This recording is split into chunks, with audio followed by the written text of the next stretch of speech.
মাছগুলো ধুয়ে পরিষ্কার করে রেখেছিলাম, মাছগুলো দিয়ে দেবো।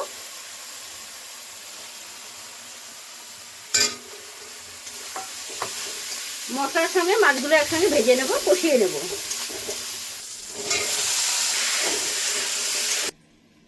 নমস্কার বন্ধুরা, আপনাদের সবাইকে পূর্ণিমাস কিচেনে স্বাগত। আজকে আমি আপনাদের সঙ্গে আর একটা রেসিপি শেয়ার করব। আজকে আমি তৈরি করব চিংড়ি মাছ। তো চিংড়ি মাছটা তৈরি করব আমাদের গাছে পুঁই শাক হয়েছে, আরো কিছু সবজি দিয়ে একসঙ্গে তৈরি করে দেখাবো। বন্ধুরা দেখতে থাকুন, আশা করছি খুবই ভালো লাগবে। তো চলুন রান্নাটা শুরু করি। আপনারা যদি নতুন বন্ধু হয়ে থাকেন তাহলে আমার পেজটি ফলো করে নেবেন।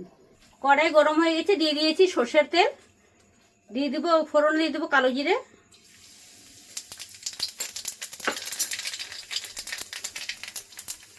তেজপাতা, টমেটো,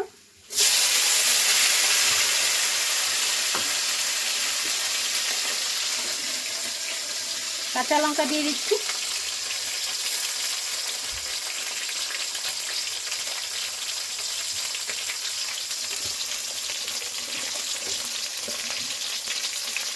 লবণ দিয়ে দেবো,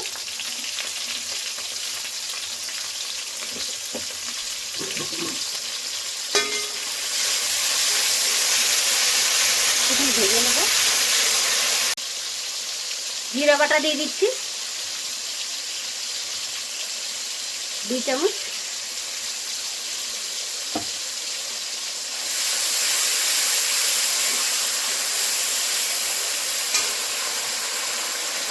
হলুদ 2 চামচ, কাশ্মীরি লঙ্কার গুঁড়ো 1 চামচ,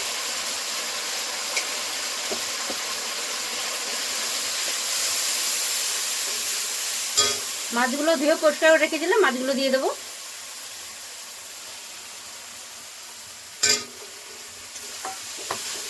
মশলার সঙ্গে মাছগুলো একসঙ্গে ভেজে নেব, কষিয়ে নেব।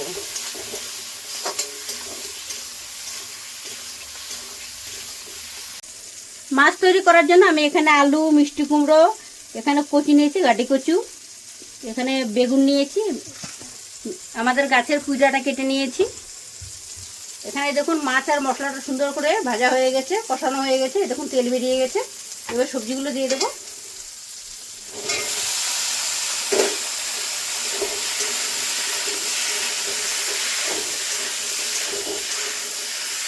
এই রেসিপিটি খেতে খুবই সুন্দর লাগে। চিংড়ি মাছটা ধরেন যে ভাজলে পরে তেলে দিলে ছোট হয়ে যায়, তো চিংড়ি মাছটা হালকায় ভাজতে হয়, তার জন্য মশলার সাথে একসঙ্গে কষিয়ে নিয়েছি।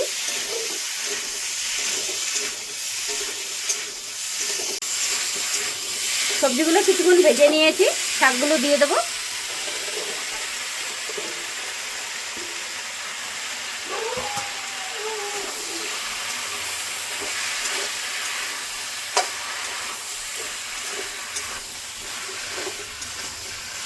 আপনারাও কখনো বাড়িতে এরকম চিংড়ি মাছ দিয়ে সবজি দিয়ে বানিয়ে দেখবেন, খুবই ভালো লাগে খেতে। এবার ঢাকনা খুলে দেখে নেব।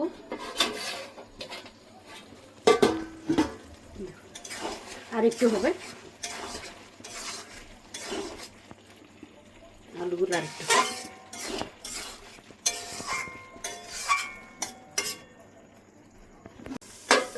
ঢাকনা খুলে দেখে নেব।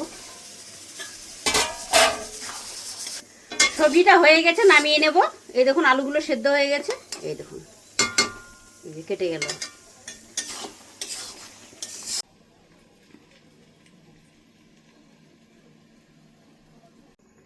দেখলেন বন্ধুরা, আপনাদেরকে আমি সহজ পদ্ধতিতে চিংড়ি মাছের রেসিপি বানিয়ে দেখালাম। আপনাদের যদি ভালো লেগে থাকে তাহলে নিত্য নতুন ভিডিও পেতে আমার পেজটি ফলো করে নেবেন। সবাই ভালো থাকবেন, সুস্থ থাকবেন, সাবধানে থাকবেন। দেখা হচ্ছে পরের ভিডিওতে।